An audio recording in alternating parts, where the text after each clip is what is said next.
Canada, Germany, US, UK, and Australia. Which country should you be going for? In today's video, we are going to talk about and compare these 5 countries. Recently, I had posted a comparison of Canada and Germany, and that got like really good traction. Many people were wanting to know if and which country they should go to, which course they should study. If you were to scroll through the internet, you will see that there are so many people who will guide you and say, do not go to Canada, do not come to Germany. Oh, things have changed. There's like so much negativity out there. Yes, after COVID, things have changed, but nobody is telling you which country to go to, and everybody is just saying don't come here. And if you're a student, you're bound to go and get into a wrong advising. You will probably be so nervous that you will not be able to decide. And that's why I decided to make this video today. In today's video, we are going to divide this video into different sections. We will be comparing 5 countries against different parameters. First one being the expense, second one will be the PR, third will be job opportunities, and fourth will be post-study work visa options. So all of these things combined, we will decide which country in 2024 is best for you. So without further ado, let's dive into this video. But before that, if you're landing on this page for the first time, hi, I'm HiralsWorld. I make videos about working abroad, studying abroad, and I live in Canada. So you will be also finding a lot of Canada vlogs on this channel. When you are scrolling through the internet, or at least when I was scrolling through it, I did see many people not even knowing what they're talking about and giving wrong advice. Also, I noticed that some of the people have not even left their country. Yeah, visiting a country is a completely different option versus studying there, staying there, and then identifying what are the pitfalls and what is good and what's not. And in the process of giving you advice, sometimes I hear so many misguided things that it just kind of boils me up. So that's why I want to clarify my credibility and where I come from. So 25th of June 2015, I decided to pack my bags and move to a completely new country. I decided to come to Canada is because of mainly 2 reasons. First one being that I got 3 scholarships to study here. One of these scholarships was actually sponsored by Indian government, and I do post many such scholarship related videos in my shorts as well as on my Instagram channel, so consider following. The second factor was that my family did not have any connections in Canada, and that's why I decided to come here, because I really wanted to find my own path. Now you must be asking, oh Hiral, but you have also only stayed in Canada, so how can you compare these 5 countries? So after coming to Canada, I studied here, and then I got hired by the second best university in Canada, and it's ranked 40th best university in entire world. That's where I had studied, and right out of graduation, I was hired there as a career and a study abroad advisor. So that's what I've been doing. And there is more to it, but I'll save it for some other time. And that's where my credibility comes from. As a study abroad and career advisor, doing a full-time career and a job in it, that too in the world's best university, I have gained so much knowledge. I have traveled for work. I have communicated with different universities and professionals abroad, as well as sometimes I even have to communicate with government officials. And that's what brings me here. So without further ado, let's dive into today's video. So the first point that I'm going to discuss is expense. When we are planning to study abroad, everybody thinks about expense. How much am I going to spend? And many consultants out there will give you a really this rosy picture of ROI, return on investment, right? What they will say is that, oh, you know what? You're going to spend maybe 15 lakhs for now, but after 5 years, you will be earning 40 lakhs. But hey, that 15 lakhs is nothing, because those 15 lakhs is just the tuition fees that they're talking about. So when we are talking about expense, we are going to talk about the tuition fees that you'll be paying and also the living costs that you'll be bearing. So let's compare on 5-point basis scale all of these countries. First up is US.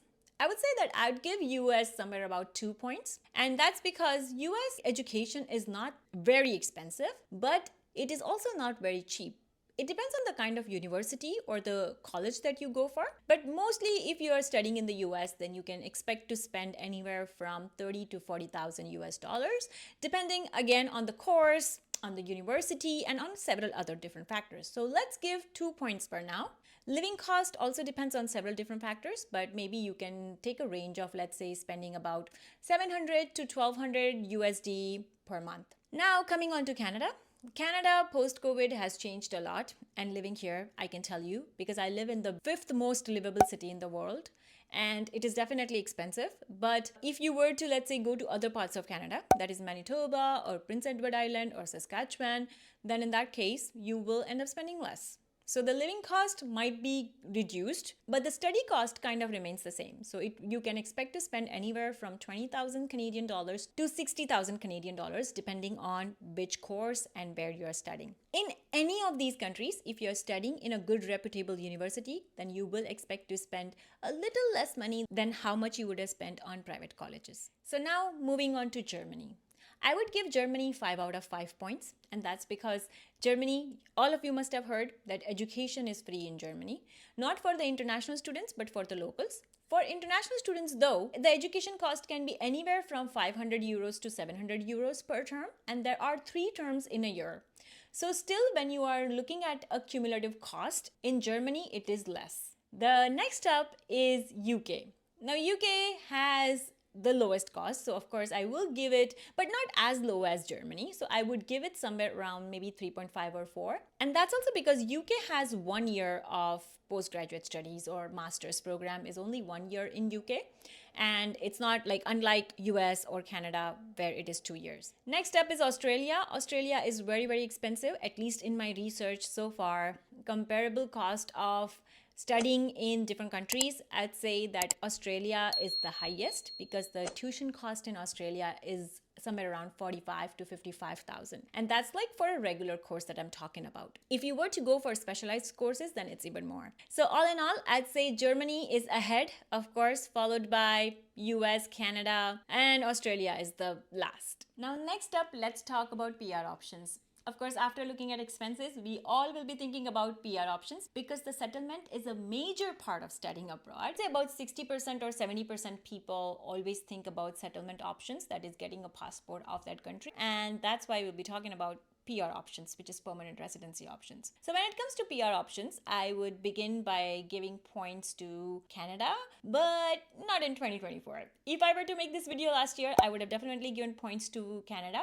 But recently, there has been a lot of changes. There has been pathways opening and closing. For example, recently in Alberta, one of the pathway which used to give PR after working for 6 months, that pathway is closed. The point-based scale system, the points are going up and people are not meeting the points requirement, and there's just a lot more that's going on. So I would give Canada somewhere around 3.5 points. However, in 2025, the elections are coming up, and that's why you need to know the political system in different countries. And I will be talking about US and Australia soon too. But because of the elections coming up, the political powers might try to loosen some of the requirement for next 2 years, and you may end up getting a PR. But what happens if you are planning to come in 2025? And if the government changes, what changes are going to come then? For example, in recent parliament discussion, one of the bills that was proposed was to increase the post-study work visa from 3 years to 5 years for students. Now, whether this bill is going to pass or not, we'll see. But for now, let's give Canada 3 points, or maybe 3.5 points. Let's keep it 3.5. For Germany, the visa requirement used to be different. Actually, the permanent residency requirement used to be different. In the past, it used to take 7 years for you to get a permanent residency. Now, understand one thing, that in Germany, you're never a citizen of Germany. You are called a national of immigrant status in Germany. So there is no such document that would say that, oh yes, you are from this country now. You will always be known as foreigner. However, that does not take rights from you. You are still allowed to get your PR, you're still allowed to settle there, buy properties there. So I would say that Germany at this point in time, I would give it 4 points. And that's because there was a recent change that was proposed by German government, which is to give passport or to give citizenship or PR within 5 years. Earlier, this used to be 7 years. Talking about US, we all know that US has a huge lineup to get US passport or green card. I live only 30 minutes drive from the US. So Washington State is just like right 30 minutes drive from my home. And I have seen so many of my friends coming from US to Canada on a permanent residency. That's only because they are not able to get a permanent residency back in the US. So I would give US somewhere around 1 to 2 points. But again, if you are able to wait and if you have a good employer and if you are from STEM background, then probably US is a good option for you. But if you are not from STEM background, then please do not even think of going to the US. Next up is UK. UK has again reduced the post-study work visa to 6 months. It used to be 2 years in between, but now it is again reduced to 6 months. So within 6 months, you have to find a job. And if that job is under certain category of job skills, then only you are allowed to stay back, and then only you can apply for PR. But again, PR requirements is such that you have to work for 5 years and then only you can apply for PR. So it's kind of difficult, but it's not that difficult. And next up is Australia. So Australia permanent residency, I would give it maybe 2 points at this point. And that's because it's kind of complicated right now. So in Australia, the PR is on the basis of skilled immigration. So you have to get, even if you have studied from Australia, you have to get skills assessed by a third-party skills immigration testing agency. Now, those skills must match with the job that you are doing. Also, you must have studied the same course that matches with that skill, and then you are doing that job. So literally, you get either a positive skills assessment or you get a negative skills assessment, no matter whether you're applying from within Australia or outside Australia. Now, if you're applying from within Australia, you do get 5 points for studying, but you still again have to get that skills assessment, which if it doesn't come positive, then you have to leave the country. So that's why I would say that I'd give Australia somewhere around 2 points. I wouldn't say that that is something that's difficult, because many, especially if you're working in certain occupation list, then it is definitely easy. But if you're, let's say, working in marketing or education, then it's very difficult. You are not going to get it, right? So think about it. I would say if Australia is on your list, then think about it from that perspective. What skills are falling under your arsenal and in your expertise, and then apply accordingly. All right, so now next, let's talk about job opportunities. What kind of job opportunities exist in all of these countries? So first up, US. No one can compare the job opportunities that you get in the US compared to any other country. So I would give 5 points to the US. Given the current market and everything, I keep getting these messages that, oh, isn't US under recession? Oh, isn't Canada under recession? In fact, somebody was asking me whether people are going homeless in Canada. So don't trust anything and everything that you hear from people. Understand the source of it. So same goes for the job market. US has the highest number of jobs. It is well known for paying very good amount to any stream that you are working in. Yes, currently things are tough, but you cannot always rely on the things being tough, right? If you recall, in the past, like we had industrial revolution from 1970 until 1985, the interest rates were very close to 20%. So we are facing nothing right now. We are also undergoing another revolution, which is called technological revolution. Even though we are a part of it, we don't realize it right now, but I'm pretty sure that looking back in history, we will realize all of these things. So these are some pretty big changes that are coming up, and that has been a life rule always. So we are not facing anything new. All you have to do is navigate through and try to find the opportunities and grab them, right? So US is, yes, well known for its job market. Canada, I would say that it depends on the type of job that you're looking for. Lately in Canada, I'd say the tech sector has definitely reduced when it comes to job market, but the other sectors have picked up. So yes, you do get jobs. In fact, I personally have got at least 3 interview calls. So again, going back to the same topic, please don't think that, oh, there are no jobs. Okay, there are. So I would say that I'd give Canada somewhere around 3.5 points again. For UK and Australia, I'd say that it lies in the same direction because it is so much so point-based and so much so skills-based. If you are working in healthcare, then yes, Australia and UK are great for you. UK, personally, I would say that finance or anything related to finance that you're doing, then yes, UK is your place. Go for it. You will find a job and you are bound to come out of it strong and with PR. In Australia, the job opportunities are very diverse, and I'd say IT and some of the other skills that I'm putting up here are really well regarded. So I'd say that jobs in those areas are great. So all in all, I would say that US gets 5 points. Canada gets about 3.5. Germany, I would give Germany 4.5 as well, especially if you're working in some car industry or in some software industry, anything related to engineering, I'd say Germany is great option. Go for it. And I would say UK and Australia, I would give them 2 points. Next up, let's talk about visa rejections. Now, visas could be rejected due to many reasons, right? And all of these countries have considerably good number of visa rejection rates. and it varies from 10% to 50%, which I will be covering in a bit. However, there are several reasons for visa rejection, right? Like some dumb person has like misguided you and you didn't do a good background check into who that person is. Are they even giving the right advice to you, or are they just like being a money making machine? I always cover this in my videos that, hey, please be aware of these kind of people who are just so dumb. They have no experience or no idea about what they're guiding you towards, and then just like, kind of you falling in that trap. The other reason could be that you're getting into a shitty university, and I'm sorry for using that word, but yeah, that's the truth, that you're getting into like this, dumb university. And I keep telling my students that please do not fall for those kind of colleges. Just to make your American dream or Canadian dream or Australian dream come true, don't do that. Don't fall for the wrong universities, or don't fall for the bad colleges, because ultimately you're just wasting your money. And honestly, in those cases, I'm in fact happy. If your visa is getting rejected, I would be so much more happier, because those universities do not deserve you. Neither do you deserve something like that.